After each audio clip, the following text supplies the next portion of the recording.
wrestling fans. This is Rick Blade telling you to tune in with BJ and DG, the best wrestling talk on YouTube. Ring the bell. Jumping right to it before introductions, huh? Yeah, man, ring that bell. You said do it before the intros. I did. No, I meant to say after, but that's okay. Whoa! Welcome back, everybody. BJ here. BJ over there. What's going on, people? Technical difficulties, crazy things happening all week. Right. It's just been freaking nuts. This has been an insane day already. Yeah. How you doing, Tara? Thank you for tuning in. Yeah, what a week it's already been, let alone up to about 15 minutes for myself and Chef the Ref. As I will just say, we them boys. That is all. Wow, that was just a crazy way to have game 2 of the season. But yeah, we're not here to talk NFL. We're here to talk wrestling. Yeah, and there's been a lot of stuff for wrestling this week. Tara, we are very excited for Saturday as well. And if you're available Tuesday evening at 7 o'clock, come on back over here to the channel and check out our preview show like we have done before. We will continue to do. Yep. Yeah, we're going to have some exclusive comments and stuff from some of the guys, some promos. If you follow some of the guys and gals on Instagram, you've already seen. But some stuff will... Heat. Oh, yeah. There's going to be definitely heat generated before then, let me tell you. But I guess we should get started here with the biggest thing that happened this week. With a lot of big stuff this week. Lots of good stuff across the board in wrestling this week. I would like to say that. Talking about the greatest thing that happened this week, though. Yeah, and to me, this is a downer, and I understand this is a business move. But whoever would like to start, because I have a feeling I'm going to have a lot to say, so I'd like you guys to get your comments in first. And if you like the rant graphic plate, I will do that as well. But the announcement the other day being that WrestleMania 43 in 2027 will be in Riyadh, Saudi Arabia. BJ, let's let you start this one off, man. I know it's a money move, but I don't know. Barry's not a fan of it, obviously. Definitely not. All right, BJ. Good boy. I don't like it. It makes me nervous. The political climate and everything. It's always made me nervous, and a lot of the wrestlers, wouldn't go there at first until they saw how many zeros were at the end of the check. Yeah. It's a money thing, and I don't like it. Damn, I'll have something to say about the whole money thing as well. Chef, your thoughts on this? Yeah. I mean, I understand the business side of it. It's a very TKO move. It feels like it doesn't feel like much of a WWE move. You have to understand the difference there. WWE is a subsidiary of the parent company TKO, who they are beholden to. This feels like a TKO brokered deal because they are looking at all those zeros coming in from Saudi. They don't care. They're putting it wherever. And I think that feeds perfectly into what you might have wanted to talk about there, DG. I mean, all right. I'm not going to hit the rant graphic yet. But before I get into my thing, if anybody didn't notice, the banners are already hung here in our nice Tron studio here, virtually, for Tuesday. I just wanted to point that out. We didn't establish the banner, talk about the banners being there. But anyway, I understand the business move aspect, and that's where I'm going to start off at. It's a business move. And you're in the business to make money. The bigger issue for me is, regardless of that, if this was going to happen, which we have talked about off air, about the possibilities of this happening at some point down the line, especially with now the Royal Rumble being there next year. So we're only getting a year and a half between major pay-per-views there. Yeah, for them. My issue just becomes, when it comes down to it, I can name the first place off my head and out of on the other side of the world where it should be held, and that's in the UK. Maybe even Paris, with how ruckus that crowd has been. Hell, WrestleMania in Japan, WrestleMania in Australia. Sure. Like, there's so many other places to where us American fans would be willing to travel to. And that's another thing. And when it comes down to families, hey, if you are a father of a married wife and 2 kids, and both those children are daughters, are you taking your wife and daughters to Saudi Arabia for WrestleMania? And they're all hardcore wrestling fans. No, but I don't think they're worried about people in that audience because they are going to have more than enough tickets sold in Saudi. But I don't know. See, and that's fine with that. But what has WrestleMania always been? That's been the international event, right? Where we see people from all over the world. And maybe not so much since COVID, granted, but if you go back before that and all the packages of leading into WrestleMania and everything, what do we see? We would see packages of fans and them panning a camera across fans from all different countries, showing the significance of this event. And Ryan Milkey, I was going to get there. How you doing? Good to see you. Oh.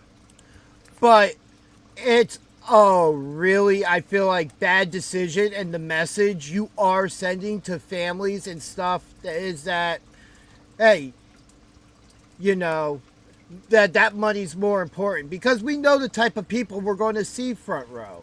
And we're going to see kids there, but it's all going to be one thing as compared to even now. We still see a somewhat semblance of different countries and people traveling into the country. WrestleMania is kind of like the Super Bowl. The city that holds the Super Bowl gets an uptick of tourism for the next 2 weeks? Easy? Oh, yeah. And still maybe some time after. That would be like the NFL playing out the entire season here in America and Canada and the other foreign games, and be going like, yeah, so we're going to go hold the Super Bowl in Saudi Arabia. BJ, you look like you had a point. Do you think Green Shirt makes it to Saudi Arabia? Yes. Guy's a millionaire multiple times over. Yes, he's fine. Yes, but he will not be anywhere near the front row. You think? No, that's going to be reserved for the Saudi princes. Yeah. He'll be a few rows back. The one thing that I am concerned about beyond who's going to be there, or like families getting there, or anybody going tourism-wise, is the creative control that Saudi Arabia might exert on this, because we already know the women aren't going to be allowed to wear their usual outfits, because Saudi Arabia, obvious. they're going to have their Arabian outfits they're going to wear. What is going to happen leading up to this that is going to have impact from Saudi Arabia to Saudi Arabia? How is this going to impact the event itself with creative, and what's going to have to happen to make it so it's, halal, so to speak? I mean, like, one thing, just real quick, like the whole tourism thing, that's why cities bid for WrestleMania. That's why cities bid for the Super Bowl. And just real quick, Ryan Milkey, I have no problem with the Super Bowl going international. Just take it someplace that would make sense. London would be fine. Yeah, maybe like Berlin. it's like places that would make sense. It's Mexico not like City.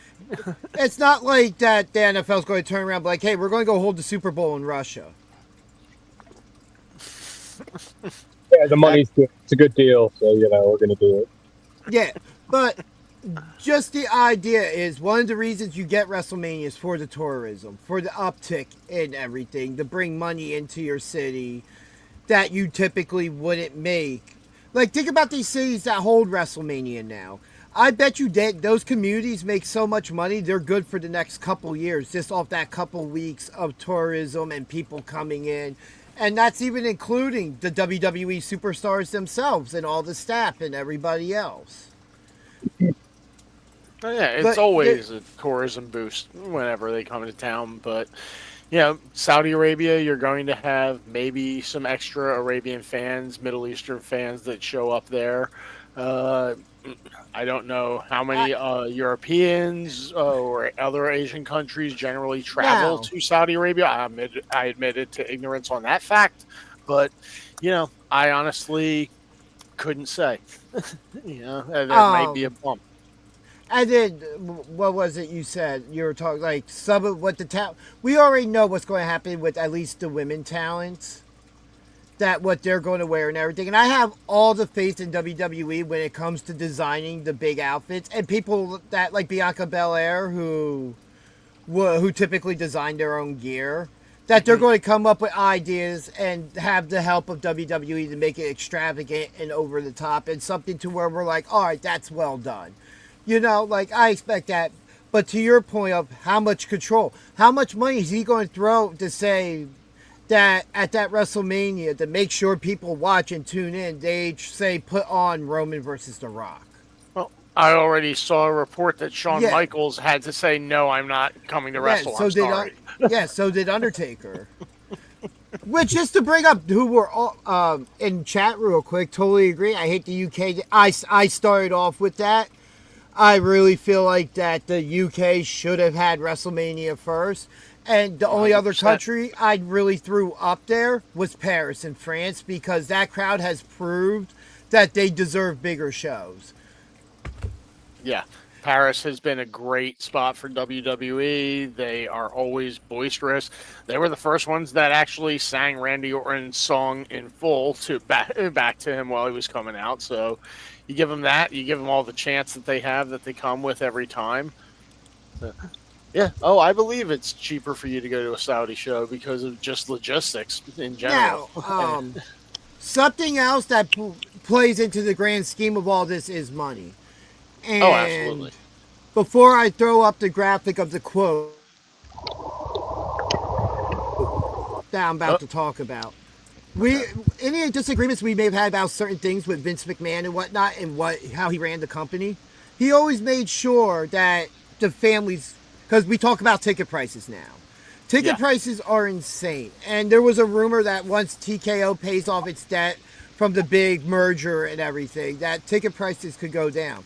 Apparently that's not the case, which is a whole nother issue of, again, the money. That during a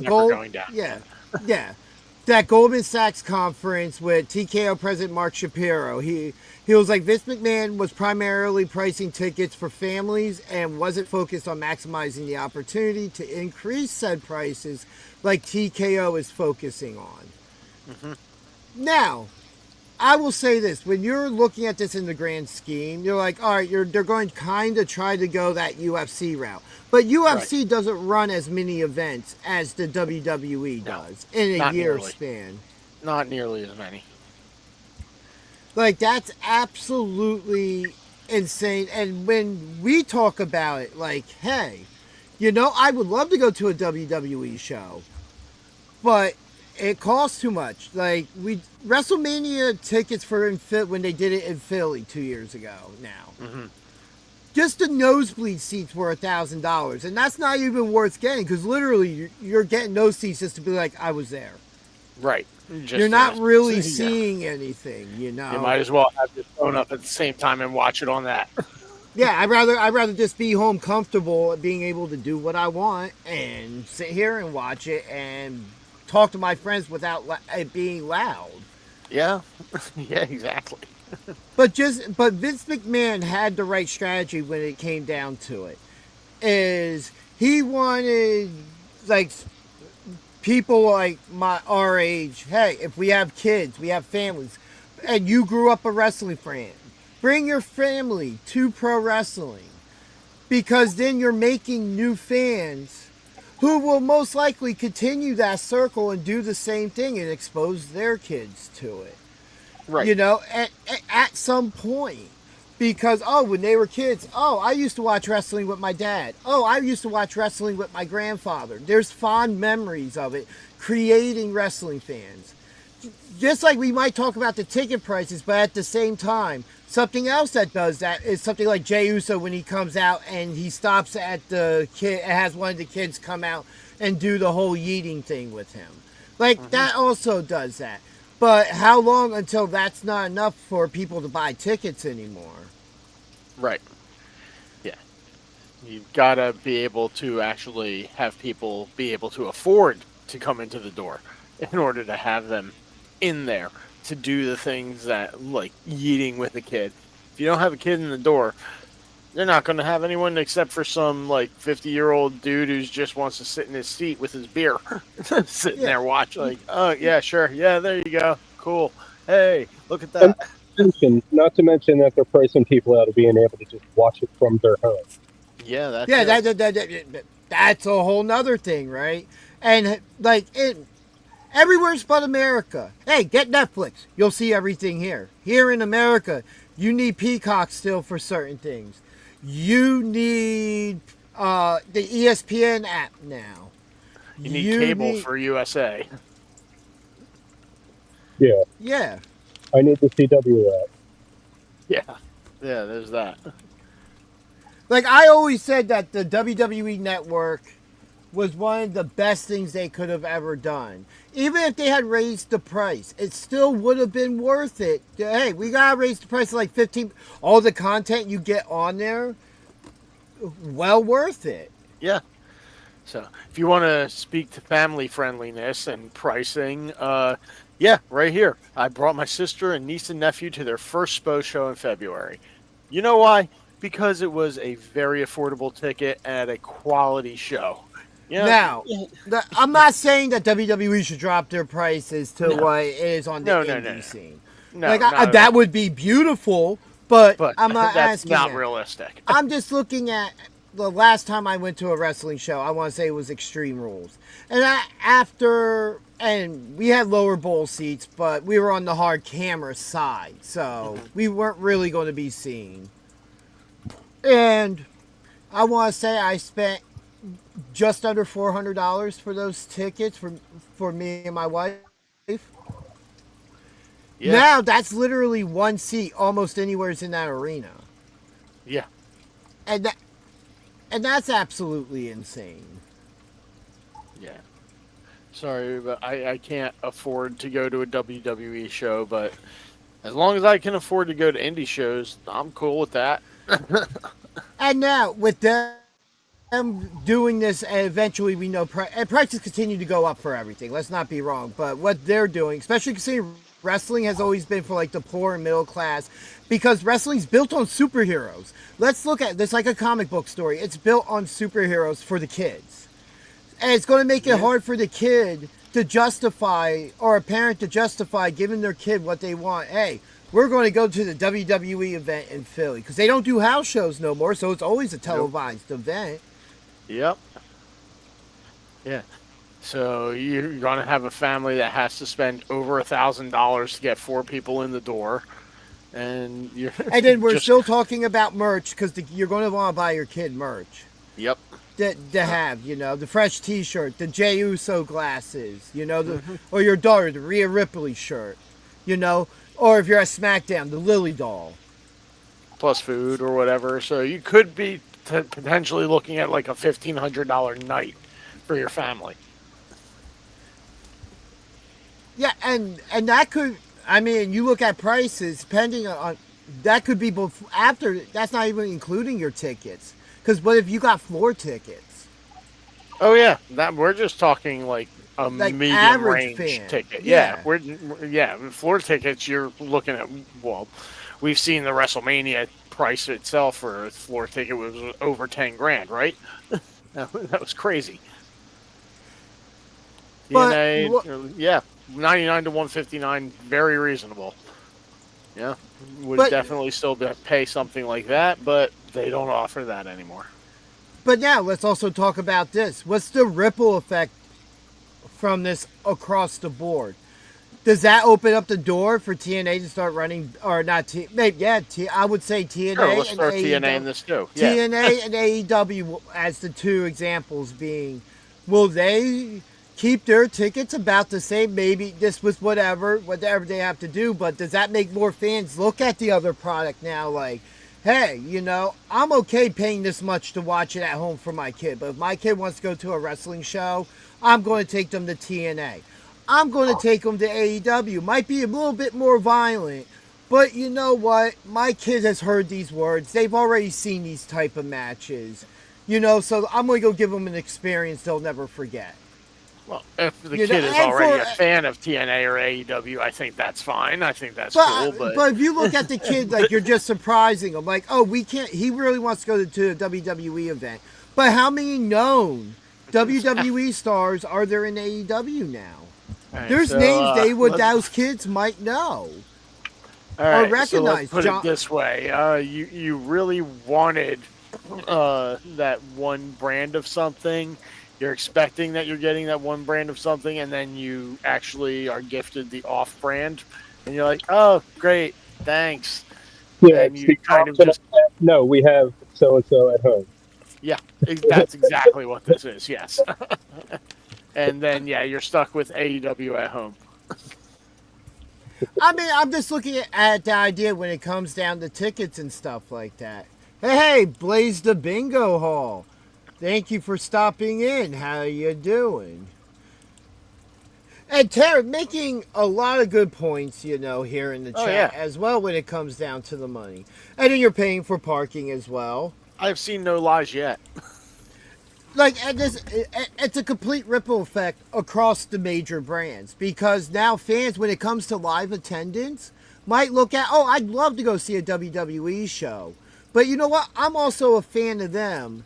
And I'm going to be honest, when it comes down to people that I'll say that I see on Instagram posting pictures, it seems like it's easier to meet an AEW wrestler or a TNA wrestler just out and about when you're first, like they're getting to the arena and stuff, than it is to meet a WWE wrestler.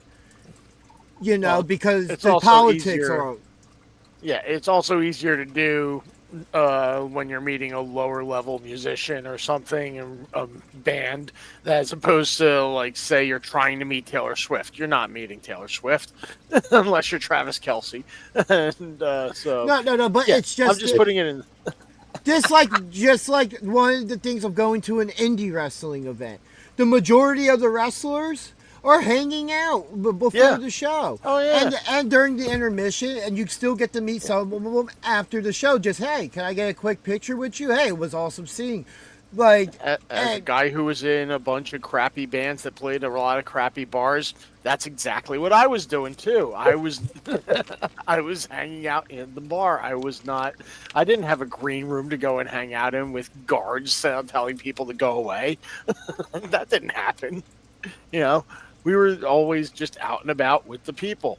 That's just the way it works when you're on the lower levels and naturally. So yeah, that's how you also work up your exposure and get noticed and get your name out there. So, and hopefully, eventually, one day, make it to a bigger level, and where you eventually might have some, good catering. it's just generally the ripple effect's going to make people look at the competition and when those brands come to your town, you're going to be like, oh, hey, I know this name, even if it's just a parent. You know, oh, hey, I know this guy. I've seen this guy before. I saw this guy. Oh, yeah, this guy was in WWE before. You know, Right. Or your kid who might only be able to watch wrestling once a week and it happens to be NXT. And you still see that NXT stars are still appearing there. Like, oh, we could get to see Trick Williams versus Moose versus Kazarian, whatever it may be, you know. Well, Trick- First the Trick- SPO show that we went to, part of the reason I noticed it was, hey, Sonny Kiss is wrestling on this. It was like, okay, sure, let's go check this out. Oh, look, Johnny Cashmere? Sure, I remember him. Yeah.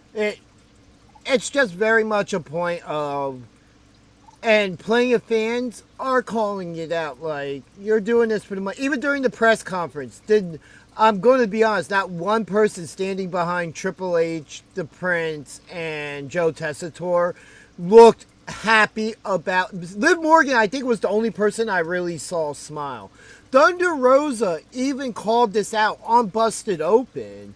What Bianca was saying, like, what have they haven't done anything for women's culture in Saudi. They've done it for women's sports, maybe, but not the culture. And it's a very religious and tight-knit culture that they've had for much longer than most other countries have had anything. Yeah. You know, like, they're very ingrained in that. And that's their country, that's their way. Perfectly fine. But again, the fans you would typically want to bring into WrestleMania are not going to be the same fans we see in 2027 at WrestleMania. Definitely not. And it's going to be a different show than we're used to for WrestleMania because there are going to be creative differences naturally that will have to occur. And, you know, changes will have to be made. Compromises will have to be made. It is what it is. We are where we are. It's just very sad for me to see that a lot of these guys who bust their ass and WWE's the pinnacle.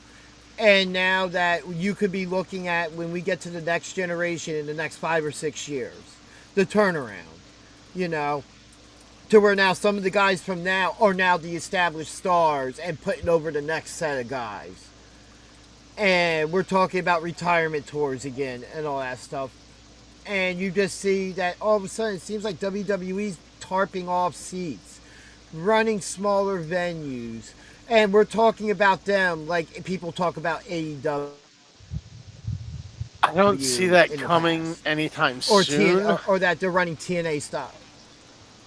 Yeah, But if fans stop buying tickets and going to the live shows, and I'm saying the turnaround prices keep going up. But we're going to start seeing it. Yeah, it's just seeing those beginning things like sections tarped off and everything. Like they had to do it in the prime of John Cena's run because fans just start giving out tickets to influencers or something like that. I mean, yeah, there's. And then we're going to be talking about how when WCW had to give out tickets for free to sell out their arenas, and now that's what WWE's doing, just in a different age. Is it better to give out the tickets for free and have the place sold out, or to tarp off the areas that don't sell when your ticket prices are too high? No. You want your cameras to see a packed house. That is what you want, because that's what is best for business and best for perception of the common fan flicking the channel and going like, oh, there's only like 100 people there, but that place can sit like 8,000 people. Switch the channel. Right. Yeah. I saw that, Tara. I did see that. Jordan Oliver and Alec Price lost them back to the Brothers of Funstruction. I didn't see the match, but I saw them post online with the bell. So congratulations to the Brothers of Funstruction. Whoop whoop. But yeah, it's kind of a sad age to where we've always seen WWE as like, hey, you know, you look at it in baseball terms, that's getting to the show. That's where you're going to have the most eyes on you. And over the next decade, that could completely change. And we could see the landscape of wrestling truly change again like it did when AEW came in as a thing and WWE was forced to start giving the fans what they want and to have more interesting stories and more interesting stuff going on. You know, because even at that point, before 2.0, NXT Black and Gold was the best thing they did on TV for like a good 3-4 years. Where you looked more forward to Wednesday night going on the WWE Network and watching NXT as it aired, as a 1-hour show. Yeah. Compare before even going 2 hours, compared to anything they were doing on the main roster. Yeah, that was the era of dog food. It's just a real shame to see it happening because we've seen the trend of where this leads. And It's never WWE, yeah, and their target audience now is not what wrestling was built around, and it's no insult to anybody, but it was built around the middle class and poorer people who couldn't afford to go to bigger things and didn't want to go see pro wrestling.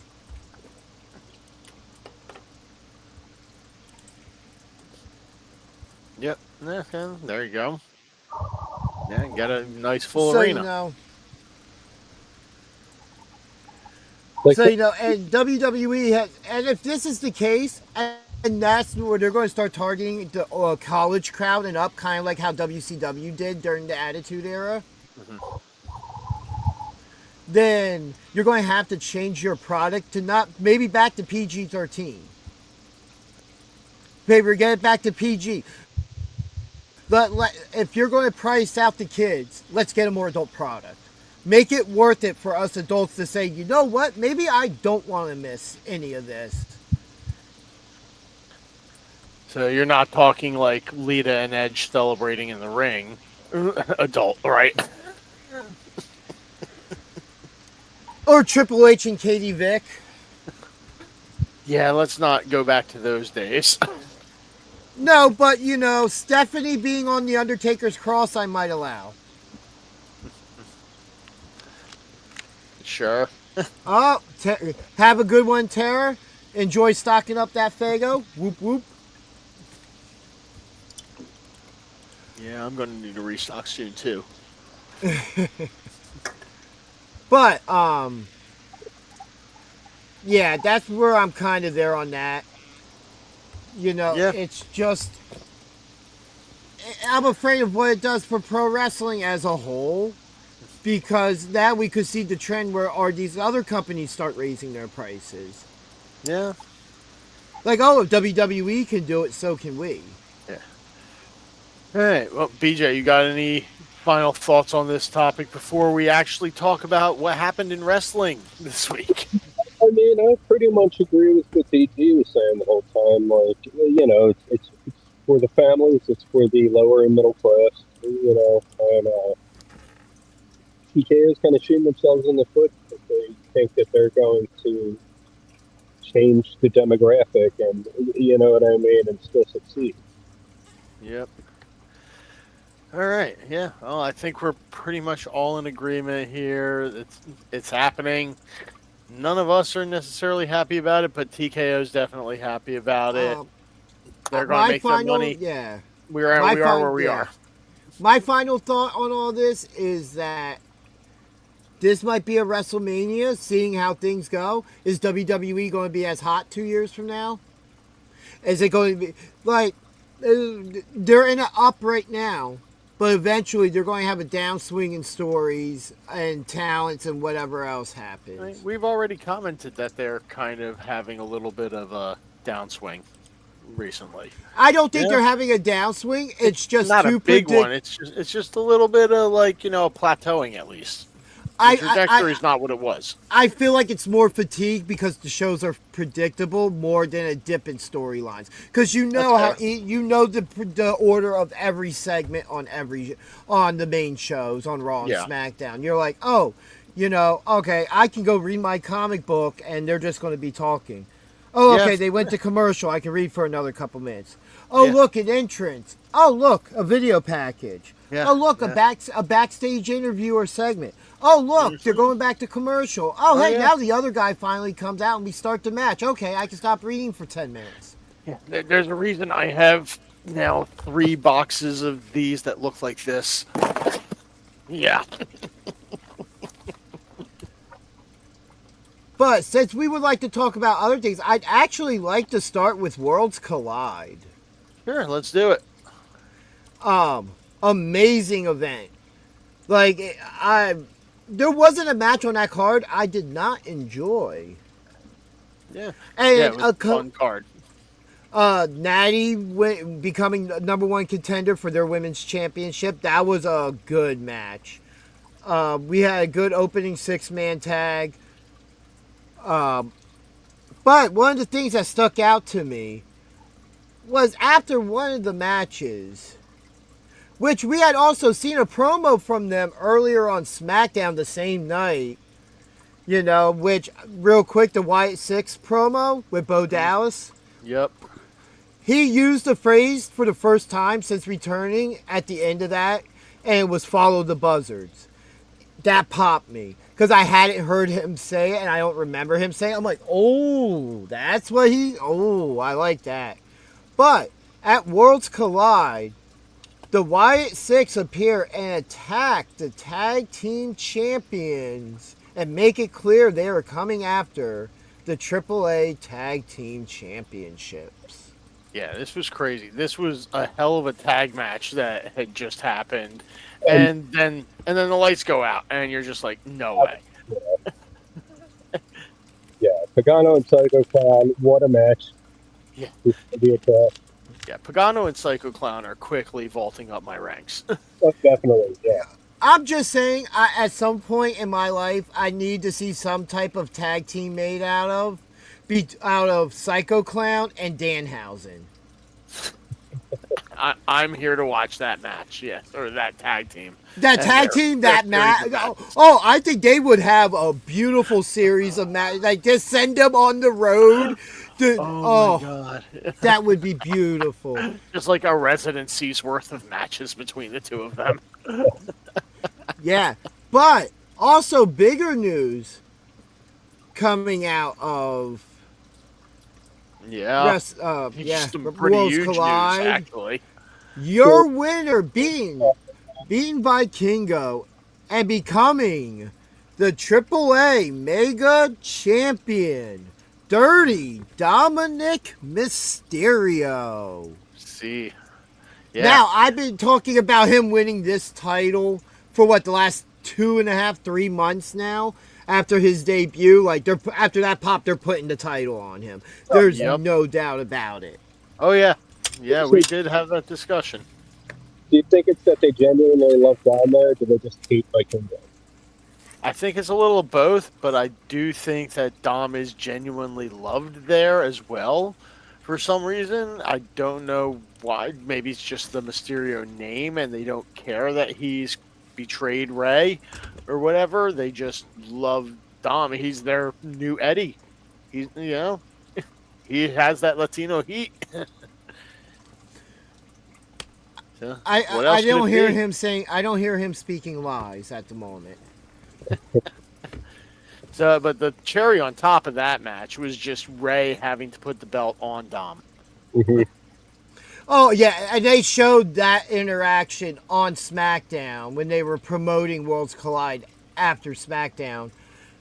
And I absolutely love that. Oh, Ray just tried getting away with handing him the belt. He's like, no, you're you putting have this to put it belt on me. Yeah, this is what we agreed to. Yeah. I like, they had also shown a segment earlier in the show when Dom was being interviewed. Finn comes up and tells him he has to win the title alone, which isn't the case. They come out and try to help still. Of course. But it's essentially El Grande Americano that sets it up in the end, sliding that metal faceplate thing to him. Yeah. I thought the match was beautifully done, and congratulations to Dominic Mysterio on winning another championship. But he won the tag team titles with his father. And then that all went to pass. He became NXT North American champion, twice? He lost it and then won it back, right? Yes, you're right. And then Intercontinental champion. Yeah. And now AAA Mega Champion. Yeah. Like, now, when it comes to the conversation of people who could be world champion at some point, as he gets older and puts on more muscle, if he puts on more muscle and more weight, could we be talking about, say in 5 years, Dominic Mysterio versus, I just need a name who could be in WWE. Fuck it, Joe Hendry. And we've gone PG-13, my bad. Or PG. There's our one. Yep. Let's say Dominic Mysterio versus Joe Hendry for the World Championship. 2 years ago, I would have told you were nuts if Dom was getting anywhere close to a championship, let alone the world championship.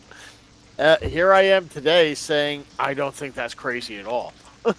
I think that would actually be an interesting match if the build up to it was done correctly. I mean, I'm just saying, watch no that. build up or whatever, but anybody, say 5 years now, because it could be Seth Rollins. Yeah, I hate that I'm about to say this. It could be Logan Paul. Dominic Mysterio versus Logan Paul for the World Heavyweight Championship. Much as I hate you for putting it out in the universe. Yeah, I hate myself for putting it out. Look, I'm setting myself to catering from that. BJ, Yeah, Logan Paul definitely gets something. Like, he'll do something to get himself thrown in prison by that point. We can only wish, dude. I mean, I love ring. He's huge in WWE. I don't think Logan Paul's heading back to Japan anytime soon, though. No New Japan run for him. Oh man. Yeah.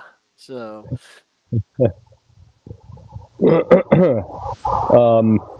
Anything else from Worlds Collide that stuck out to you, BJ?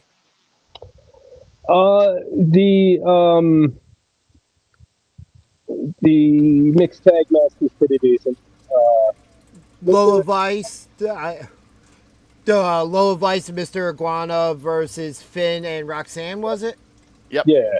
The interactions between Demonito and I can't even remember the iguana's name, but that was interesting. Just the iguana. Yeah. No, it's Layeska. Oh yeah, it does. Yeah, it does have a name. Yeah, Layeska, I think it is. Yeah, that was fun. I guess. I didn't hate it. It's for the kids. Yeah. And Mr. Iguana actually showed a little bit more ability than I've seen. Yeah, as the WWE trusts him more, they'll let him do more stuff, I presume. So, I mean, I would also say when it comes to doing the AAA style of things, you have to let these guys still do their thing. Yeah. Like, they do have a home base still. It's just nice now that that crossover is there, Because I enjoy seeing, it's a nice surprise. Like, we could see some of these guys turn around, maybe challenge Sami Zayn in his United States Open challenges. Right. Yeah. Yeah, I'd be fine with that. Wouldn't mind with something like that, seeing a TNA guy show up. Just saying. Even if it's somebody who's hey, that would be the first person at the top of my list. Maybe Moose as well. Moose versus Sami Zayn. Sure. I'm here for that match. You could have Brian Myers. Right. Maybe. Have him lose. That'll start an Edgehead chant. Eric Young versus Sami Zayn. Hey, Fandango. JDC, sure. Anyone else in the system you want to throw in there? Alicia Edwards.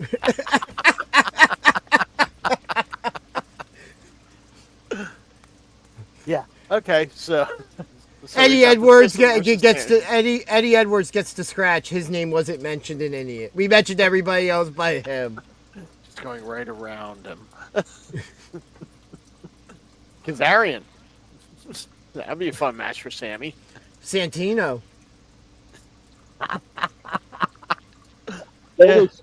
Call Sammy. Mustafa Ali. Samuel Zayn. Samuel Zayn. Yeah, guys. Worlds Collide was a fun show. It really was. I actually really enjoyed it. The only thing I didn't get to watch this week was Collision.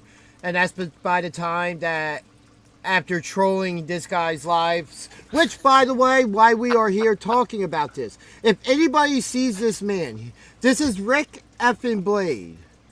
Tell him that we are looking for him. That is all. We need Rick. You know, I've showed up in BJ's reviews chats for the last 2 weeks because that man shows up in the first half hour. That man is not showing up. I hope it's because he's training. I'm sure he's there. Just last time we saw him training, he looks like he gets intense, gets into those modes. Because that he has a hell of a match on his hands coming up. Champion versus champion, silver versus gold. Which, by the way, 7 o'clock Tuesday night, right here, we will be live doing our preview show with some exclusive, never before seen promos as well. Some of you have seen, but most of them you haven't. I can't wait. That's going to be such a great show. I'm going to be such a mug. Yeah, gonna be so excited to see all those new promos that we get to see. That's right, man. Which is taking place at the Pro Wrestling Star Academy, 14 King Street, Mount Holly, New Jersey. Make sure get your tickets ahead of time. That way, you're guaranteed a spot in the building. But anyway, back to the discussion here. A match I really enjoyed this week was AJ Styles and El Grande. Yeah. Which, speaking of AJ Styles, how did you hear about the promo that was cut during the commercial breaks here in America? Because we still get commercials here. No. Oh, it was some like cryptic type promo, like that he feels like somebody's tried to push him out of the WWE. So I don't know if they're gearing up some type of storyline for him. Be an AJ partnership. But it's on. I think it's on WWE's socials. Okay. If at some point you want to go check that out. Sure. All right. So moving on from Worlds Collide, let's want to go back to Monday Night Raw and just start it from there. Go chronologically through the week. Yeah. Raw starts off with the Usos. Yeet. They are definitely back together again. Yeah. Which, when we get to it, I question how long that might be. And if so, what could exactly be their motives? Well, currently, they are, just thrown together, not just out of circumstance, but because, the happenstance or whatever you might say, but, out of a desire to actually compete together again, finally. At least on some level. Yeah. So, out of this whole opening thing, we have LA Knight and the Usos in the ring together. We get LA Knight and Bronson Reed booked for later in the night in the main event. And we also get announced the Usos versus Ron Braun at WrestlePalooza, which they are really amping the show up to be almost like a WrestleMania light card. Yeah, pretty much.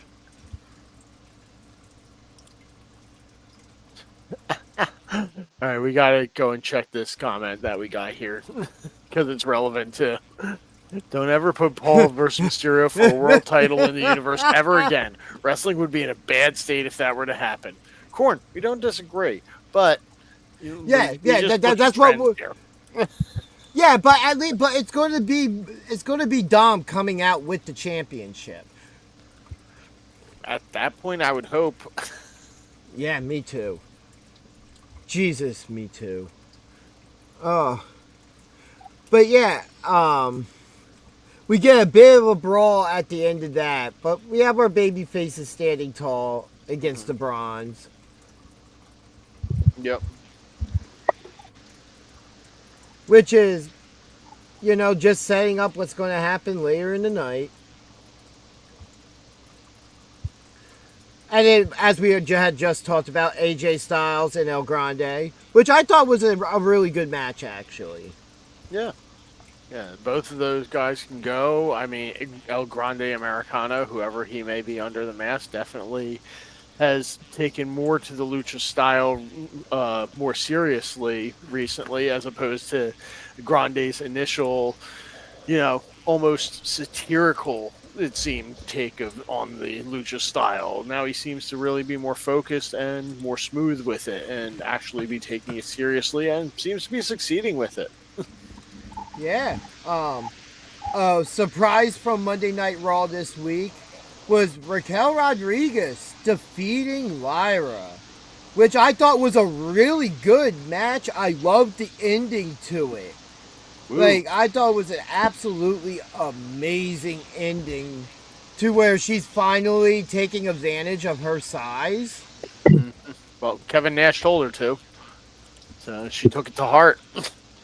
Only one woo on that woo for that match. Well, Lyra lost. Yeah, but still, like, for the whole match though, only the 1-0.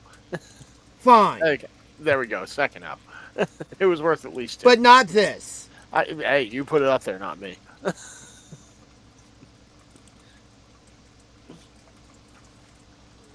Our new Twitch channel, on which we will be streaming soon. I forget in reference to. That's something early. But yeah, I thought that was actually a really good match. I actually enjoyed the Raquel Lyra match a lot. Yeah, Raquel's definitely become more of a dominant force. She definitely needs to showcase that side of herself more, which she's been doing lately. And someday, maybe she'll be able to get up to a level where she could compete with the Rhea Ripleys of the world for that world championship level. And it makes it look more impressive when somebody actually does defeat her, and she's the one who takes a pinfall. We get AJ Lee out, and that whole spectacle was just absolutely great. She talks about her mental health journey and everything. It's like she really went through. And still having the Intercontinental title from SmackDown, which I absolutely loved after they had shown on social media that Becky had left it in the ring and she was parading around with it and everything. Absolutely loved it. She got the crowd to start a therapy chant. Thought that was amazing.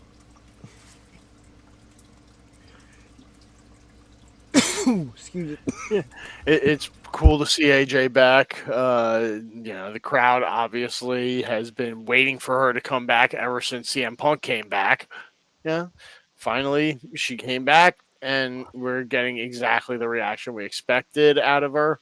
And I think that this feud between these two couples, the whole Becky and Seth versus AJ and CM Punk angle they've initiated here, perfect way to bring her back in here.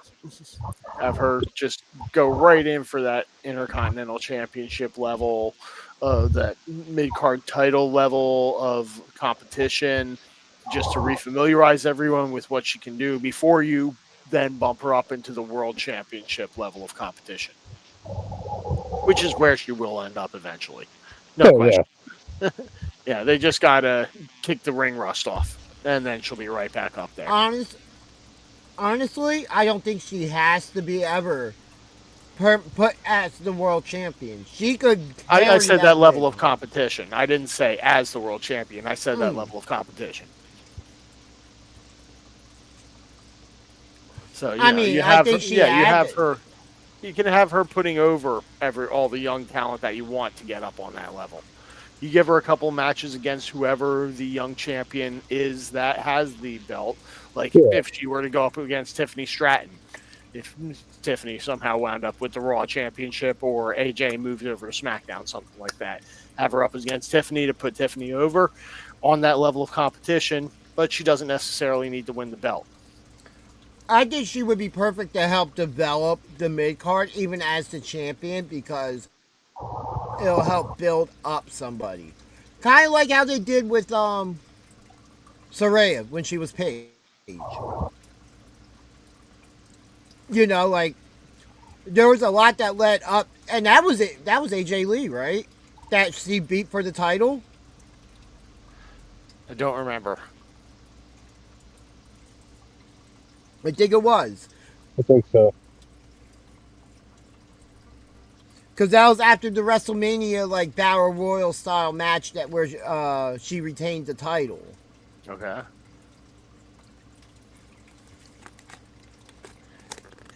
Yeah, that one is not in my memory bank, so I'm sorry. But yeah, they all have a back and forth. Becky wants her title back. They're talking about that. She's like, hey, mixed tag match. Yep. You want the belt back? I'll give it back to you. I loved how she gave it back after they accepted the challenge. She just chucked it at her. Yes, here you go. We enjoy. Good times. Hey, I'm about to say this, but come on, Eagles. Jeez. And how about, years ago, AJ came out with CM Punk's gear on this last time. CM Punk comes out with her gear on. Yeah, Yeah, that was turnabout there between them. Yeah, I thought that was cool as well. We got another Bailey video package. All right. Yeah, we did. It's still with the voices and just arguing back and forth inside her head amongst themselves and amongst her. So, but apparently she's going to be back in the building pretty soon. So we'll see where this whole thing leads her. Watch her come out with Randy Orton's theme song. He just steals it straight up. Doing the whole Randy Orton gimmick. Just say they arm wrestled in the backboard or something. That's her new gimmick. She thinks she's Randy Orton. Oh, man. She just does the whole gimmick and everything, but I mean, she can't exactly get away with only wearing Randy's ring gear out to the ring, though. True. Not the best. Well, she'd have to keep it on the entire time. And have to make sure it was very secure. Well, I'm just saying, if TKO wants to raise prices, that's the way to give fans a show for their age range that they're targeting. Oh, good And the God. price tag to watch it online. Yeah, it's TK OnlyFans.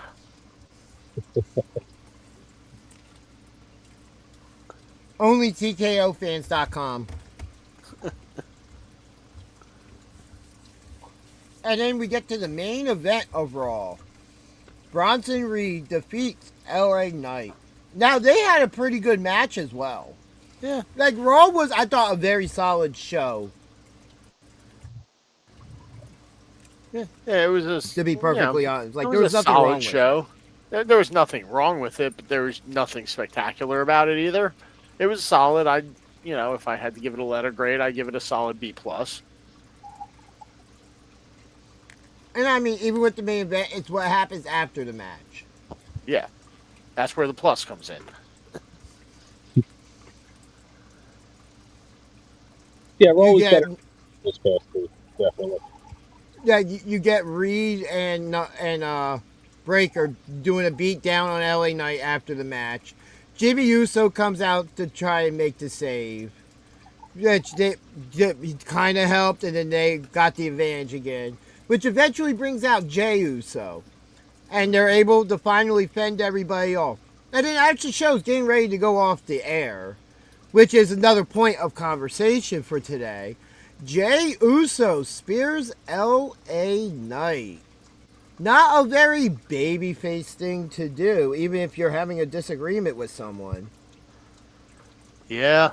Is Jay getting ready to turn heel for some reason? And what would those reasons be? Don't know. Discuss. BJ, thoughts? I mean, I don't know. I mean, instead of turning Cody heel, turning Jay heel. No. I mean, Like, sure. I mean, that's I'm looking at it as more of the seeds being planted. Yeah. No, I mean, ultimately, I feel like they will turn Jay heel, but I don't know. I just don't really see right now like what he's doing as being like very heelish. Like that was just someone he had a beef with. He was just eliminating. Like It's been feuding with him recently. Do they have a match coming up against each other sometime soon or anything? No, it's all over just petty disagreements. And this week was when the brawl happened in the beginning of the show. Knight stopped himself from going into Jay, but then Bronson Reed was running and he dodged, and Uso ate a splash in the corner. Yeah. So, yeah, he's just returning some pain favor. I'm just saying 9 times out of 10, that's usually planting the seeds. I mean, Oh, we yeah, could yeah. also see I think there's more of a case for LA Knight to turn heel. Sure. yeah, Yeah, his character Because definitely works that way. Because also, if anything, to this age of wrestling fan, doesn't only cheer for baby faces. No. Like, they pop because they're a fan. Yep. So if you're Yeah, a for fan sure. of the guy, they pop for him regardless if he's good or bad. And the best example in all pro wrestling of that is MJF. Yeah. He's our scumbag. Yeah, fair enough. So, does that make you more of a tweener than a heel if you're Jay, though? More of a Stone Cold type of character as opposed to the MJF heel that's just actually liked for some reason? Now, the other thing is, could this lead to maybe an Usos heel turn? Kind of like a that would. surprise New Day heel turn that we had. Or, just maybe this could be not as much of a heel turn as a more serious Jey Uso. Sure. I can definitely say that seems like it makes more sense. Because then the fans will still... Because the second Jey Uso ever turns heel, the entrance through the fans stops. Oh, yeah, absolutely. You can't have him entering through the fans like that. Or if you do have him enter through the fans, everyone who tries to high-five him, he just goes right past. No, what I would do is just have security. Move Every everybody week out of is- the way. if you're gonna reunite Yep. the Usos, it needs to be heel. At least to start off with.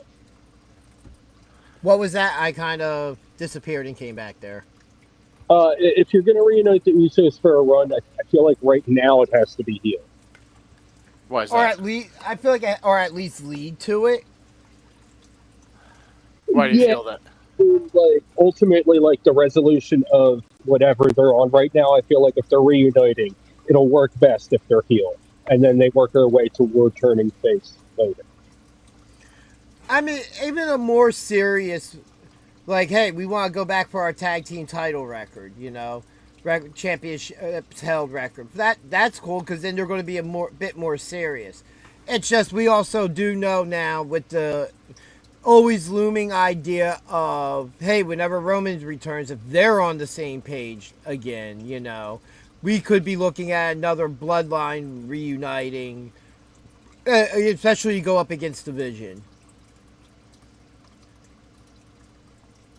Sure. I mean, if the bloodline were to actually reunite, then you've got a whole nother set of issues. But, yeah, Roman seems to be winding down his latest set of appearances. He's getting ready to have whatever blow-off match and go back off home for a while. And then, we won't see him for a while again. When he does come back, is it going to matter? Beyond him That's the winning real whatever question. match. So I don't think we have a full Bloodline OG reunion outside of maybe just a one-time match for I don't like think a there's Survivor. anything like that. What's that? I don't think there's any need to do anything like that. I don't think there is either, but I'm just saying if it happens, I think it's just one more time and that's it. Yeah. I just feel like it would be the idea that if this whole feud with Division and Usos are still involved with it, that the idea would be they're like, well, we could throw them all together in a 6-person tag and just end this feud. Yeah.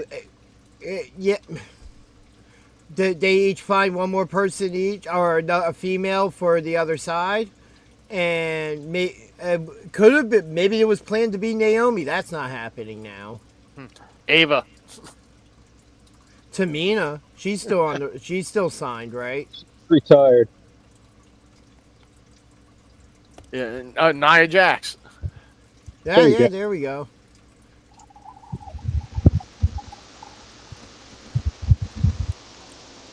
But yeah, we could jump to SmackDown now real quick. Sure. And boys, SmackDown, good show front to back. Yeah, SmackDown was Very good, solid show front to back. And I love to start the show with Brock Lesnar and R-Truth. That might be my favorite segment of the week just because of the way it went down. And R-Truth got Brock to break character again. It's his specialty, man. You knew what the result was going to be, but you knew you were going to enjoy the ride on the way there. Oh, yeah. And it was But we had no idea what we were going to find at the end of that road, though. Oh, man. Just all I know is as soon as his music hit with Brock standing in the ring, I thought back to the Raw promo instantly with Paul Heyman standing in the corner calling him like bong hit or something like that. Oh, man. Yeah. My brain instantaneously went to that. But yeah, after Brock, I hit R-Truth with the obvious F5 that was coming. Oh, and everything split that his went pants between wide them. open. I mean, moment on, Brock forgot he was a heel for the rest of the time that he was on camera that night. Oh yeah, like the whole Ron Cena thing, where they were going over. So what's your name? Yeah.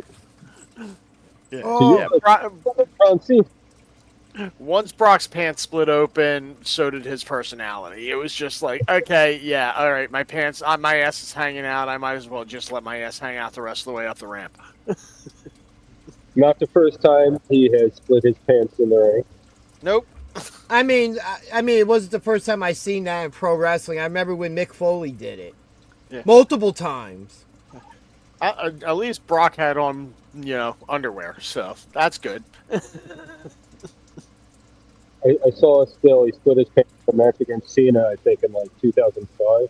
Yeah, something like that. So, hey, anything a feud with Cena here, but tangentially related, maybe. No.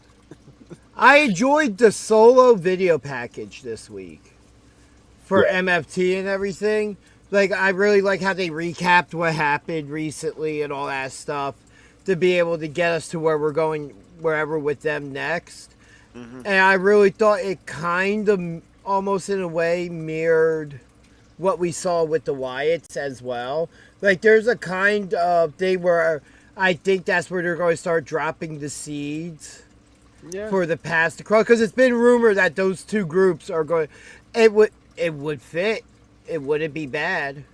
Yeah, you could bill it as a family versus family type of thing. Yeah. Maybe have Uncle Howdy corrupt one of them to turn. I don't know about corrupting anyone to turn, but maybe just start pointing out Solo's hypocrisies to everyone within the family, just so they all start seeing that. That's what I'm saying. Like, to get them to turn, not necessarily join the Wyatts, but turn, and he just turn on Sikoa. Yeah.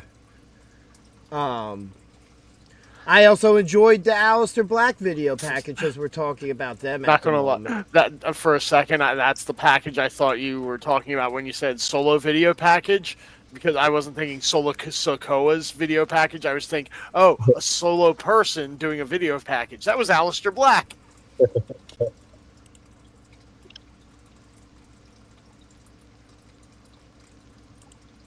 Yeah, I deserve that.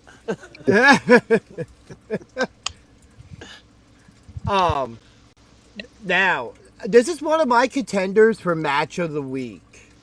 Was the U.S. Open Challenge, which we had revealed a couple segments before it happened, with Sami Zayn and Rey Fenix. Mm-hmm. Yeah. They had a really good match. That was a really good match.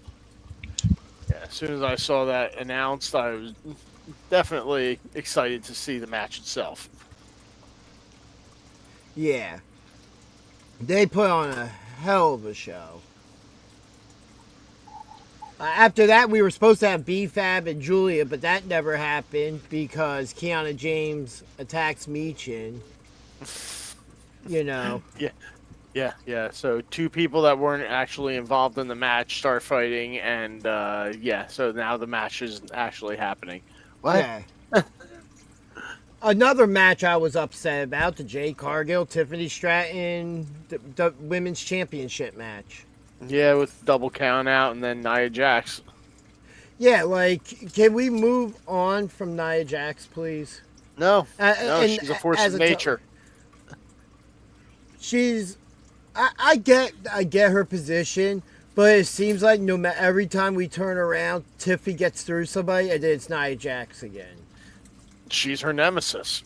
Yeah, that's how this works. Yo, even the Joker disappears for a while for Batman. We see our Thawne for the Flash. Yeah. He'll very quickly disappear. But then he'll come back real quick too. Yeah, but it's not like 2 weeks later. It could be. No, we've seen those seasons of the Flash. I mean, some timey-wimey stuff there, yeah. Yeah. But yeah, how many Daleks have we seen over the years? I'm not going to lie. I'm not interested in another Nia Jax Tiffy match. I'm not really interested in Nia and Jade neither. Like, I'll watch it because I'm a Jade fan. Like, and I'm not interested in seeing them in a triple threat because I think WWE. I was just about to ask that question. WWE has abused triple threat matches this year. Like, they prostituted triple threats like the Young Bucks prostituted super kicks. Wow. Thought you were going to say they abused them like. Tell me when I'm telling lies. Movie. Like, absolutely ridiculous. But the match itself between Jade and Tiffy was good. I'm just, like, the double count out, I'm like, oh, cool. They're going to hold it over and do a match at WrestlePalooza or another show and have the rematch. Since it was a double count out, there'll be an argument to be made that there has to be a winner.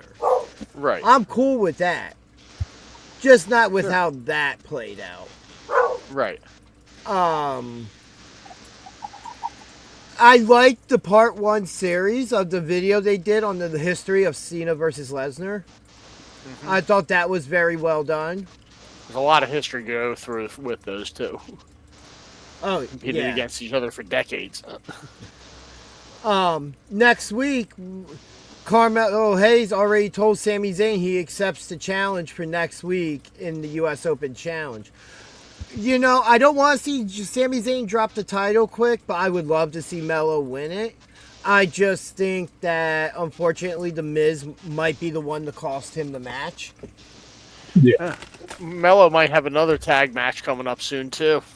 Not with The Miz. Oh, yes, and we will be talking about that.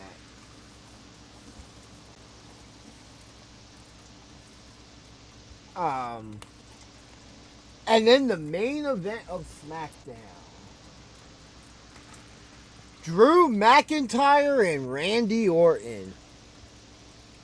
That was a good main event. I thought it was weird for a main event for a SmackDown, Especially considering this was a really good SmackDown as well. This was another show I didn't necessarily feel bored in.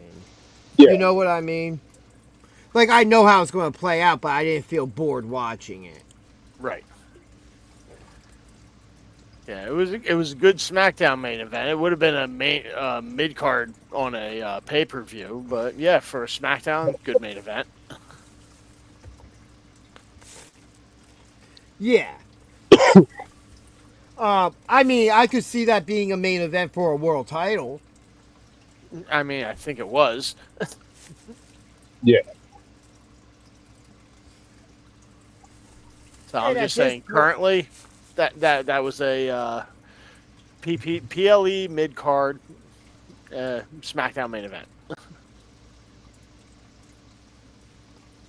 Very good, but very good in the context. Which Drew McIntyre and Orton put on a hell of a match. Drew McIntyre, I was surprised Drew McIntyre won. That actually, like, I was like, oh wow. Like, the last sequence of like 45 seconds of that match was great. Randy lining up for the punt and everything. Yeah. Which I don't understand why the referee was stopping. I think it's technically a banned move, like the pile driver. Since when was the punt kick completely banned? Pretty sure they did. I don't remember if it was actually, but I feel like legitly banned and not just said like we just don't do it like the pile driver. Yeah, it might be a kayfabe ban on it, but I'm not 100% sure. But I feel like I heard at some point there was a ban on the punt kick. Yeah. I mean, I feel like I might have too, but I thought I also read like not all that long, like before WrestleMania time with what was going to be the KO build up probably to it. Yeah, like Randy was going to unretire the punt kick or whatever. Yeah, I think it was more that he retired it because of some injuries it caused, and he used it way too much. Because there was a time, there was like a 2-year span, he punt kicked everybody in the WWE, and it was absolutely beautiful. Hey, it's how he finished stuff off. But yeah, after the match, McIntyre goes to attack Orton. But with no time wasted, Cody Rhodes makes his long-awaited return.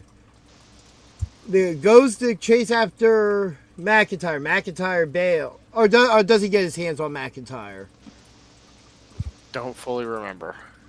But yeah, Cody makes the save. He gets on the mic afterwards, and they will be having a WWE Championship match at WrestlePalooza, where WWE goes indie.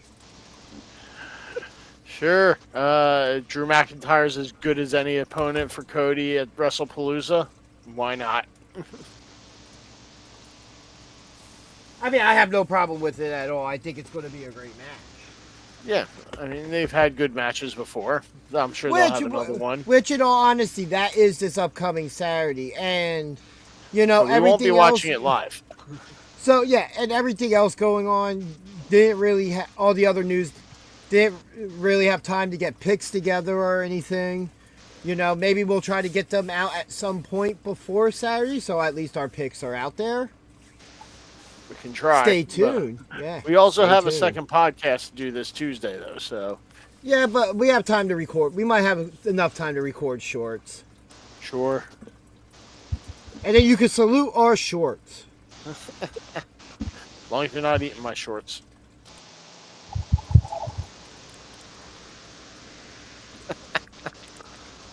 But yeah, Cody and McIntyre is going to be an interesting matchup. I think there's a good. I'm just saying I'm kind of interested in that because I could see this being a case where Cody has a short run with that title and Drew takes it from him. Are you going to put that out there as your pick now? No, not at all. Because I'm going to put Cody out there as my pick now for the winner. Wow, you're just exposing Cody like that, huh? Sure.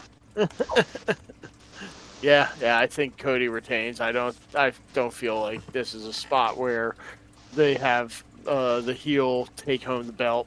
I feel like this is WrestlePalooza. It's their first one. It's their first thing on ESPN. They want to send the crowd home happy. I feel like this is one where Cody goes home with the belt again.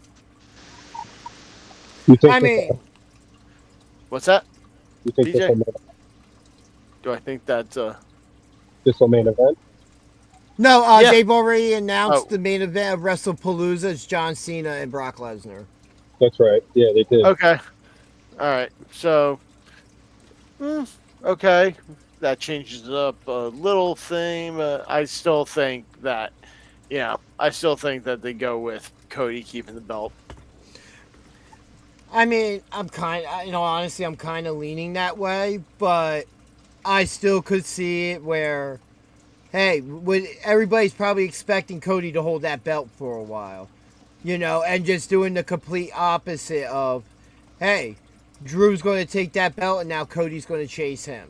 Or you're going to get something like that. Because I think Drew McIntyre deserves a legit non-COVID reign with that championship or the world championship. As opposed to just a couple of minutes. Well, Yeah. But yeah. So we kind of hinted at it. NXT this week. Yeah. Very solid show the last couple weeks for NXT. This NXT starts off with a brawl in the front with Josh Briggs and Javon Evans, who they were supposed to have a match anyway. We just kicked the show off with that. Not a promo, nothing like that. We start off with a match. Raw, SmackDown, take notes. Yeah, that's a fair point. Yeah, you don't always want to know that, oh, hey, we got a 20-minute promo at the top here. Yeah, great. Yeah, and Having then some action at the top, cool. yeah, and then as you were talking about when we were talking about Mello earlier, we get DIY coming out.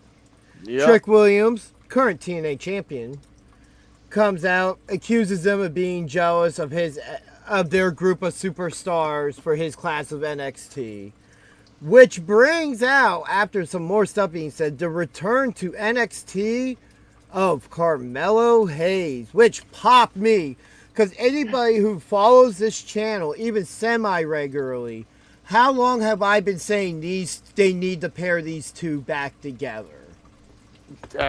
Pretty much since about a month after they broke up. Nah, not that long after, or that short of a time. But it's been a little bit now, and I just thought it would have been and now they're kind of seeing. Hey, it's a good way to see if they're still over, to do it on the main roster. Yeah. It seems like the crowd does remember Trick Mello game, obviously. I mean, they're the more the recent NXT memories. crowd has a long memory. Yeah, they do. They definitely do. I love how they tried to twist up between DIY and then Trick's just saying stuff and Mello turns around. I was like, oh, we have stuff to hash out too. Don't get it messed up. I didn't forget. Right. Which Mello brought that. Mello's the one who originally turned on him, but that's a different story for another time. Yeah. First time Trick won the big belt. And then I think this week's NXT Homecoming from Full Sail, and we get DIY versus Trick Mello game. I'm really looking forward to this match. Yeah, it'd be interesting to see how Mello does interact with Trick in the ring again. Yeah. Especially as a tag team. Yeah, I really enjoyed that entire segment. It was a lot of fun. I'm looking forward to it. Which this isn't one of the first big things signed for Homecoming, which we will talk about more shortly. All right. We had a speed match. Laney Reed, representing NXT, defeats Fabi Apache from AAA. So now it'll be Candice LeRae and Laney Reed, and the winner of them will face Sol Ruca for the Speed Championship. I still don't understand, because the speed matches come off really good on TV. I don't understand why, even if it wasn't official, they just didn't have the style match, at least on NXT. because then it might have done better on the Twitter and make people want to watch it. Yeah. Personally, I haven't logged into my Twitter account in a couple years at this point, just because I haven't had a need to. And, having the Speed Championship over there did not make me log into it once. No. I mean, I watched some of it, and it wasn't bad. It's just remembering to log on to Twitter, and I'm like, I don't want to go on Twitter. I don't want to go on X. No reason. And the next match we got, which I thought was a really good match, had a really great moment. The NXT Tag Team Championship. Dark State retains against Hank and Tank, but they said his name, Joe Hendry, and then his music hits, and he appears like the Kool-Aid Man, busting through the wall. And, I'm just like, yo, this guy was last week, Joe Hendry from State Farm. Now he's Joe Hendry, the Kool-Aid Man, this week. I absolutely just loved it. If you happen to see the Instagram post from Mike Rome, R.I.P. Mike Rome. He's been doing those as a series lately, like him laying under the announce table, and then somebody goes through the announce table. Rest in peace, Mike Rome. Yeah. Absolutely great.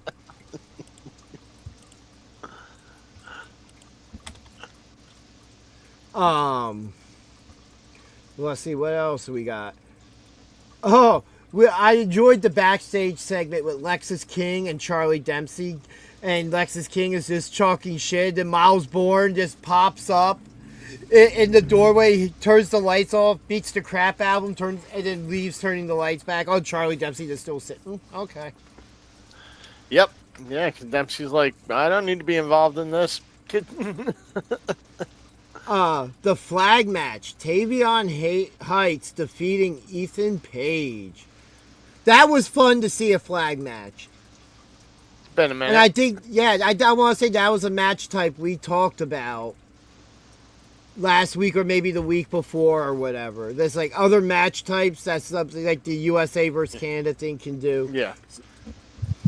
So they went with the national variant of the thing on a pole match, which flag on a pole match. So there you go. Yeah, I mean, a flag on a pole match just makes sense, right? Sure, when you're doing a country versus country thing, sure, why not? Yeah. But let's talk about the main event of NXT. The triple threat number one contender women's tag team match. Yeah. Fatal Influence, Zarya Solruka, and then Izzy Dame and Tatum Paxley from The Calling. This was a good match. Yeah, ladies have been putting on a good show in NXT lately. We have, that doesn't seem like it's going to stop anytime soon. Out of Blake Monroe and Jordan Grace, it just doesn't seem like they have chemistry in the ring together. Nothing bad or anything, it just doesn't seem like what you're trying to get over is just not getting over. Yeah, the potential isn't being realized in their matches. And I just don't think they have chemistry. Yeah, both were solo wrestlers, I think. Pinning and eliminating both teams in this match. So Fatal Influence, number one contenders to Charlotte Flair and Alexa Bliss. After the match, go ahead. I fully expect Charlotte and Alexa to maintain those belts. Yeah, so do I.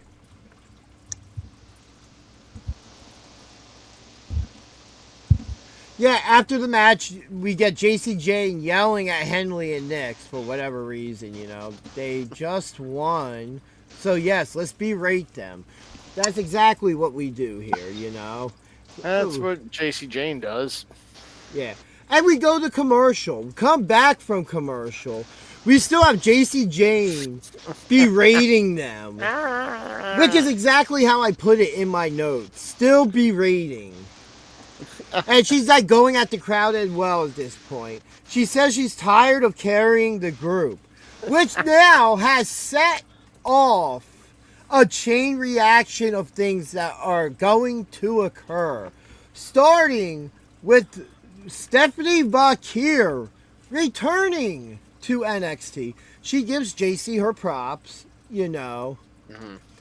And, you know, they realize, like, oh, hey, there's 3 of us and 1 of you.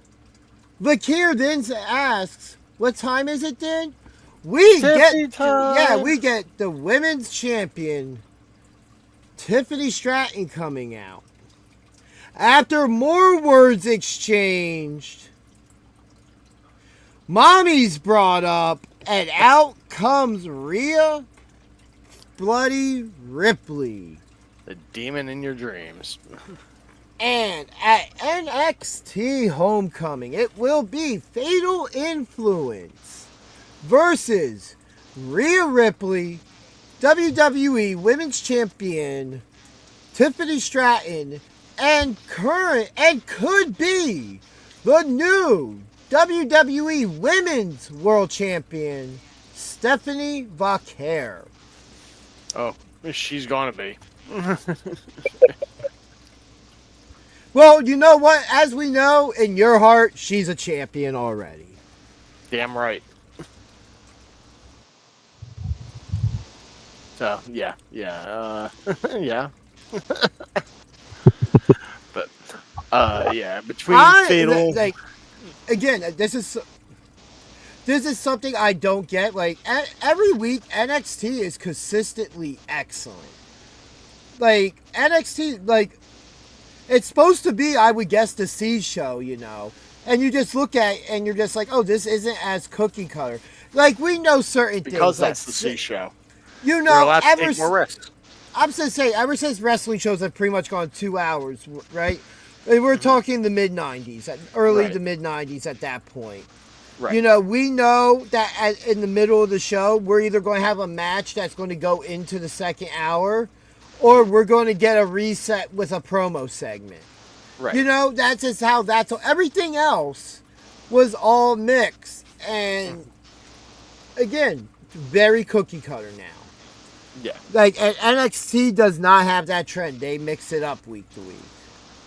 NXT is kind of like the lab where they can work stuff out and see how it goes, and if the crowd reacts well, how do we adapt this for main roster? So they get away with doing more experimental stuff. Yeah. AEW this week. So I haven't gotten to see Collision this week. Just so much going on.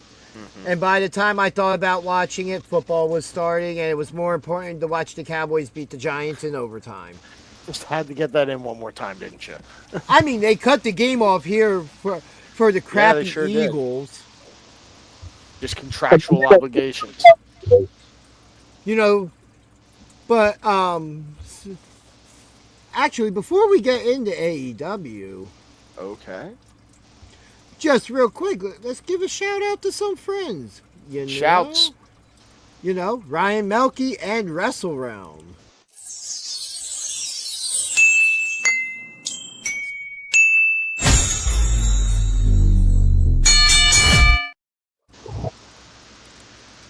Can't forget Wyatt Wrestling Club. Yep. Follow on YouTube and Instagram. Also, Pro Wrestling Star Academy. You want to learn wrestling with some great coaches? Sign up today. Which, first show at the school. The studio session. Will be this Saturday.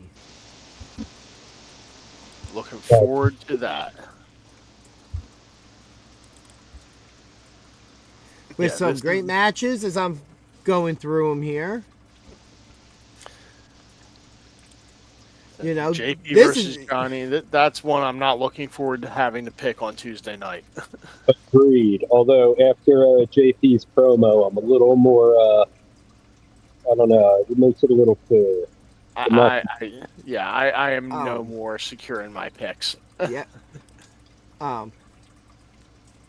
Yeah, I'm looking forward to this match, Boom Harden and Flash Carter personally. Be fun to see Flash Carter in individual competition. Yeah. A title unification bout. Low-key chance at match of the night right there. Yeah, definitely. Yeah, Mercedes Martinez and Tasha Steelz, yeah. And the winner will be I believe, the new PWU Women's Champion.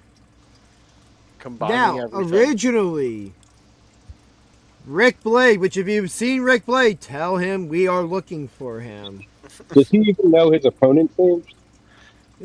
That's We the, hope that's what so. I'm, it was originally supposed to be Kid Legend, but Sadly. as we all know, cards subject to change. Yep. And this is now a title versus title match with the Skywalker champion, Pat Dynamite, going up against our world champion, and also defending his championship, Rick effing Blade. Boy, and you guys thought you were going to be torn for the last match.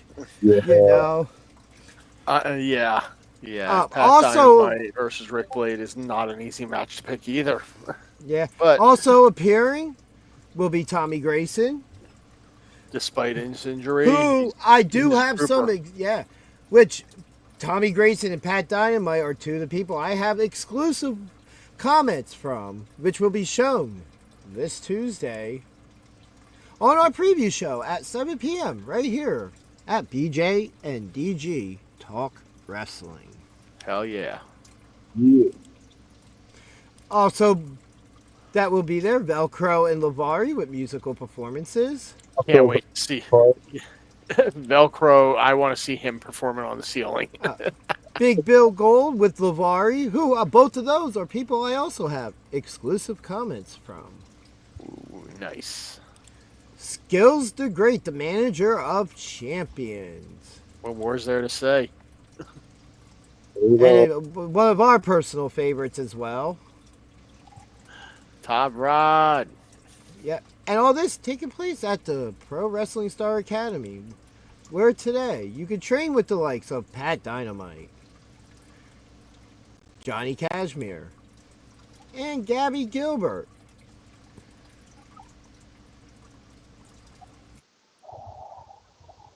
Right on the water in Mount Holly, New Jersey. Yes. Good old Mount Holly.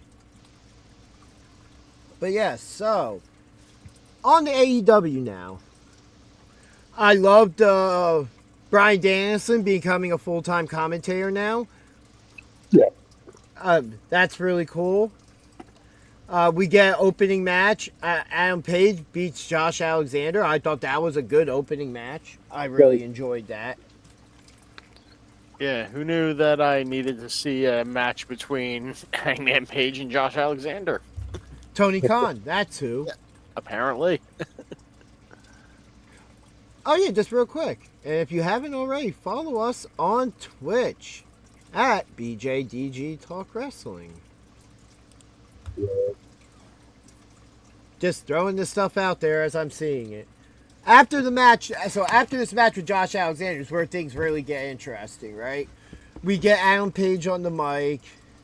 He talks about what he's done to become champion again, spilling of his blood, taking on people like MJF or Callis who change everything up constantly. You know, and Kyle Fletcher essentially challenged him. Let's be honest. Yo, yeah. We get Kyle Fletcher out, you know, and I thought this was a great segment between these two. We really got a lot of stuff between them aired out. Paige tells him, you want the title shot? That's fine. One-on-one. Leave everybody in the back.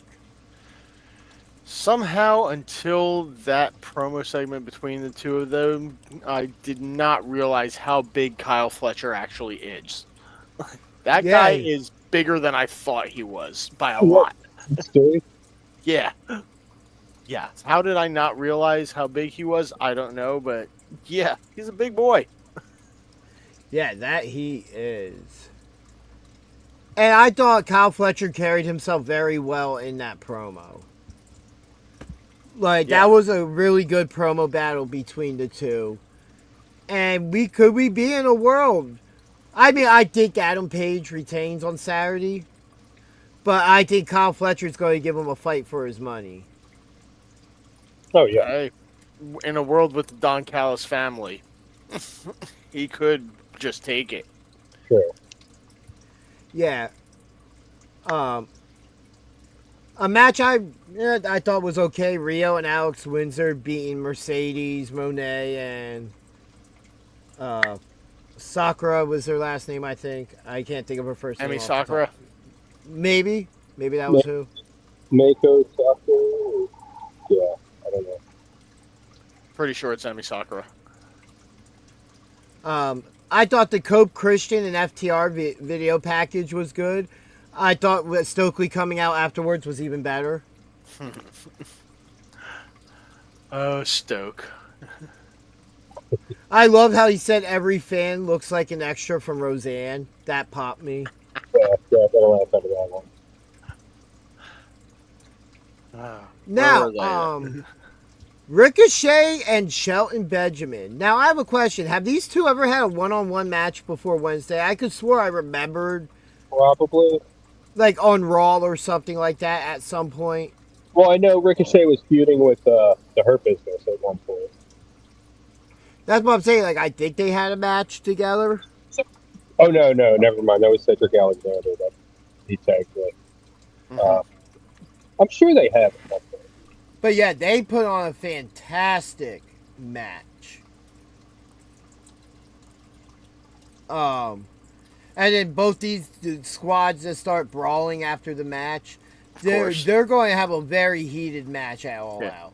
But we forgot that match, the stipulation in that match is no one else was allowed at ringside. But, of course, Gates of Agony broke the stipulation, and that's how Ricochet gets the win.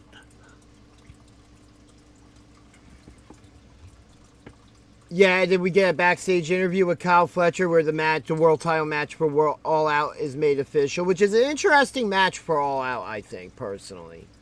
You know, like, I'm happy to see it. I think it's going to be a fantastic match. But it's just surprising considering he just won the TNT title. Yeah. You know, like, he's still coming off of that, you know. And, like, so soon having him throw his name into the world title picture. Why not give the kid a shot on that level, see how he does? Then I don't think that they're giving him the belt this time necessarily. No, I agree with you. I was just putting it out there that the Callis family is in effect and they could take it, but yeah, I think this is just like a test in that upper echelon for him. See how well he does. Yeah, I'm not saying it's too soon for him because they could have put him right in the world title picture and I would have been okay with it. I just feel like now that he holds one championship, if your idea is to pin him cleanly, that makes your mid-card champion look weak.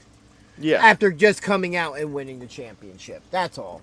Like, I'm not saying it makes him fully weak, look super weak, but it's kind of like, hey, I get it. He went for he got in over his head, but did you have to pin the chant that so quickly and not build up to it a bit more? Let him start calling Adam Page out and stacking win after win after win over credible competitor. Yeah. Yeah, like have him build his way up to that spot. Yeah, but continue calling out Adam Page every week. Yeah. You know, the Philly Street Fight match with Timeless Tony Storm and Sky Blue. I love that she did the whole Sandman thing. I thought they put on a hell of a street fight. That was a fun match to watch. Yeah, Tony Storm always has the fun matches. Even when she's being serious, it's still somehow a fun match. But, you know, it was definitely meant to be a gimmickier match, and they achieved it. They were in the 2300 arena, so of course they're going to do a Philly Street Fight match, a la ECW. The Sandman tribute was nice touch. Yeah, Tony Storm acknowledging the history like she tends to do. So. Yeah, absolutely. It was absolutely great. Yeah, like both women look good in the match. Yeah, after the match, Tony Storm wins. We get that whole thing of an attack, and it comes out with Tekla standing strong and looking good. That's going to be interesting to see where things go with her, because it seems like she's definitely going to be the singles person out of that. What are they called? I am blanking on the faction name. name. So am I. I thought the interview with Willow and then Harley Cameron appearing was very interesting. If Harley you don't laugh Cameron, with Harley Cameron when she pops on screen, then you're not living. yeah, she is so absolutely talented. Well, did I take note of it? Did I forget to make note of it? So the thing with the Young Bucks in catering, they're like they like nobody would let them sit with them, and as soon as Mox shows up, everybody just runs off. Just And he scatter. offers that if they win the 10-man tag, the both of them can just keep the money. Yeah.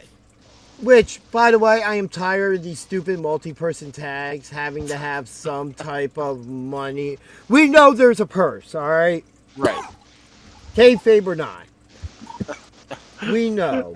It's $100,000 to the winners of the each to the winners of the match in the 10-person tag match. So it breaks down to, if it's $500,000, it's $100,000 each. But Death Riders don't care, so the Young Bucks just get extra in their share. Yeah. After the way the show ends, I still do plan on watching Collision. I know some of what happened, but this was a good main event with the Young Bucks and the Death Riders defeating the Ops and Brodito. But after the match is where it gets really interesting, because you have Darby Allin show up going after Mox, which they're having a casket match or a coffin match at All Out, you know. And as that's happening, we get a hooded figure take out Darby Allin. And it is none other than Daniel Garcia, who has turned heel and joined the Death Riders. Yeah, something I didn't see coming, but I like it for him. I think he's going to have a good run with these guys and learn a lot and elevate his level. Explains what happened after his match with Mox while at Collision last week. In the back, no, before that on Dynamite, Wheeler was in the ring cutting a promo, and you could see Mox in the background, like getting into it with Daniel Garcia. Okay. I'm definitely interested to see where this goes, especially because we talked about this last week, and I brought up the idea of what we've been seeing recently. Are the Death Riders recruiting? You know? Yeah. And it seems like that Garcia had 2 matches with Mox. Both times he gave him respect. And we always saw him trying to say something to him, you know? And then we see Wheeler Yuta telling Chris Statlander how to do that seatbelt pinning maneuver, and then she turns around and wins a match with it. I think we could be seeing the seeds planted of other things coming around. I kind of chuckled, and, you know, I understand it's live TV, so mistakes happen, when Garcia went for that first stomp and pushed Darby away from the chair, and Mox goes over to him and is like, no, do it right, put his face into the chair. But just having to take that move twice, period, taking the stomp like that, it just looks devastating anytime I see somebody do it. Like, what happened after the attempt? He just, completely missed. Yeah. Yeah. It almost looked intentional how badly he missed. Yeah.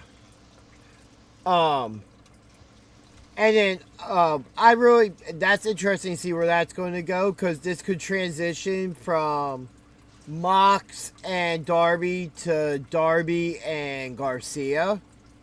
Yeah. 2 of the originals for AEW. Sure. I mean, how long it's been now? It's about time we start doing other things with your homegrown talents. Yeah. Yeah, we had that whole 4 Pillars match, but that was how long ago at this point? Yeah, exactly. Another thing from this week, which, speaking of the recruiting thing, which is interesting, the Hook video package. Yeah. I thought that was fantastic. That was very well done. Did you say at the end of that, I stand alone, or do I? Yeah, he proposed it as a question Maybe more it's time for me than to a stand statement. on my own, or maybe not. I would love to see Hook in the Death Riders. or a group that's more aggressive. Like, hey, I'll throw this just out there. Hook in the Hurt Syndicate. Okay. Something like that. To where it's a mean streak. They hurt people. What does Hook do? He hurts people. Sure. Death Riders? The Death Riders are basically the Cobra Kai of AEW. Yeah. Yeah. Sweep the leg, Daniel. Garcia? Yes. In this case, Daniel is Johnny. But yeah, just an idea like that. I would like to see him in something like that, so that he starts mirroring his dad. Like, I like the idea of what he does with his entrance, how he has his back turned, and he's just leaning into the corner and into his arm. I love that. I think nobody else does it like that, and it shows that he has no fear. Oh, I'm turning my back to you. Like, the message that sends, I absolutely love. A couple things from Collision I do know is that Eddie Kingston accepts the challenge of Big Bill from last week, and they will be having a match at All Out. Mark Briscoe also gave MJF the stipulation for their match at All Out, which will be tables and thumbtacks. Ouch. Your CZW is showing, Mark. Now, my question is there going to be a table already preset up with thumbtacks just glued to the top? Like a thumb. One can only hope. Like a bed of nails. One can only hope. But yeah, at this note, from everything we've seen this week, everybody, what is your match of the week? BJ, you want to take it first? Sure. Shelton Benjamin Ricochet. Excellent match. The ending could have worked out a little bit better, but just the physicality in that match, they were just knocking the snot out of each other. All right, Chef, what is your match of the week? My match of the week was that tag title match from AAA, where Pagano and Psycho Clown held on to their titles there. That was just a really good match with Grayson Waller and Kofi also. And then just like the mask that Psycho Clown had. If you haven't seen it yet, there's a spot there where Psycho Clown just basically just peels the face of his mask off. You know what? I ever see that style of mask like that for sale at any show I go to, shut up and take my money. Right. All right. Yeah, but beyond that, just the match itself was really a good match. They did a really good job with it. Even Grayson Waller, who is not known for competing in that style of match very well, he even looked good in it. So, yeah, that's my match of the week. What about you? This is a bit of a hard one for me because I felt like every show has a candidate. I thought that from Raw this week, that the Raquel Lyra match was actually really good. I really enjoyed that. AJ and El Grande, I thought, put on a good match. And so did Rusev and Penta. That was a fantastic match, which we kind of overshot and didn't talk about. That was a fantastic match. Yeah, really fun too, yeah. The flag match on NXT was fantastic as well. You only get to pick one match, dude. Oh, I know. I'm running through. That's all. Nominees for match of the week. Yeah, so did we get some honorable mentions? I thought the Tony Storm Sky Blue match was really good. But you know what? I kind of wanted to go with Dom and Vikingo. But, Sure. After going through everything, my match of the week, Drew McIntyre and Randy Orton from the main event of SmackDown. Okay. That really, Drew McIntyre winning? Okay. But, that's very... And he kind of won. He won cleanly. You could argue the way it happened with the ref and everything, but that was, in my book, it was a clean win. Yeah. Absolutely. And it didn't. just to reiterate for everybody this week, this isn't the first time you'll be seeing us, and not the last time, but you will be seeing us again this week, Tuesday evening, 7 p.m., for our preview show for Pro Wrestling Unplugged Studio Section. Studio Session. Christ, dude. Good job there, DG.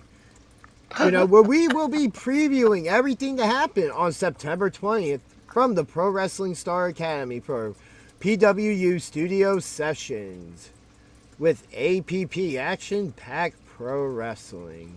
Which, just to run over some of the stuff again, Frankie Picard versus Cade. Gabby Gilbert versus Zenith. The Battle of the Backseats. JP Grayson, new backseat, versus OG backseat, Johnny Kashmere. Velcro and Lavari will be appearing. Lavari will be managing Big Bill Gold when he takes on Rulo, who we have seen at the last, I think, couple SPO shows. Okay. Yeah, he's a regular at Super Crazy. Yeah.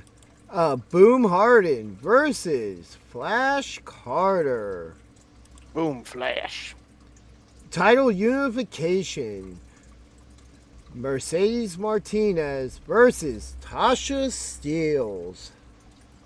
Not looking forward to having to pick that match. Yeah, this is an interesting one. And there's a couple coin flip matches on this card. There's a lot of coin flip matches on this Now, card. what was originally supposed to be PWU original, Trent Acid's last student, Kid Legend was originally supposed to take on Rick Blade, but card subject to change. It is now a title versus title match. Skywalker champion Pat Dynamite versus current world champion for PWU, Rick Blade. Scan that QR code up in the corner there. You're not going to want to miss this match. Yeah. Also, Tommy Grayson will be appearing to talk backseat business and address his future. Mm-hmm.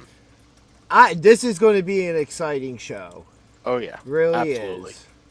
Sure I thing. am really, really looking forward to it. Plus, there's going to be a lot of cool vendor tables there. Come early, check stuff out. Yeah. And don't forget, please don't forget, follow us on Twitch as we will be debuting there soon. And our same handle is here at BJDG Talk Wrestling. Anybody else got any other business for this week? My only other business is to get myself fed. That's fair. That's very, very fair. I got nothing. Anything you... Well, besides PWU, use return after 21 years. We'll have other wrestling to watch after that, catching up. At least I'll be trying to catch up on All Out and WrestlePalooza. RMAT. Right. It's going to be a while before I get caught. Anything because else? I have to work Sunday. Yeah. I So think everybody, that's about everything. Yeah. So everybody, be good to each other. Don't forget to tune in Tuesday night, 7 p.m. so you can see our preview show for PWU Studio Session featuring APP from up this way, the Pro Wrestling Star Academy. Which way did he go, George? Which way did he go? And on that note, Ref, do you think it is time? 1, 2, 3, ring that bell.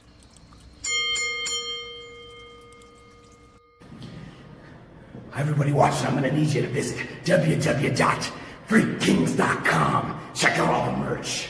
And before you do that, I'm going to need you to check out BJDG YouTube and Instagram. And while you're doing that, you won't have to remember the name, 'cause you'll remember the face.